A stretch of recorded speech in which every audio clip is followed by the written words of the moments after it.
Hi everyone, the Simple Dad here. In this video, I'll show you how to use a powerful gallery search bar on your gallery app. So Samsung's gallery app now features an intelligent, powerful search bar, allowing you to search not just by file name, but also by color, objects, landmark, people, and even text in the image. So let me show you how to use this. So here we'll go ahead and first open up gallery, and then we'll go ahead and tap on search. So now at the bottom here, you'll see the search bar. What are you looking for? So here you can go ahead and type anything you like. So let's just say I'm looking for something pink. Tap search, and this will now bring out all the images related to pink color.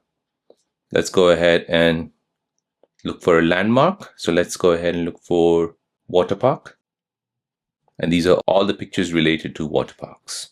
So you can instantly find the sunset photo with red sky or the Eiffel Tower picture. It saves tons of scrolling time, and it uses AI-based recognition to organize your memories effortlessly. So there you go, guys. That is how to use a powerful gallery search bar on your Samsung Galaxy device.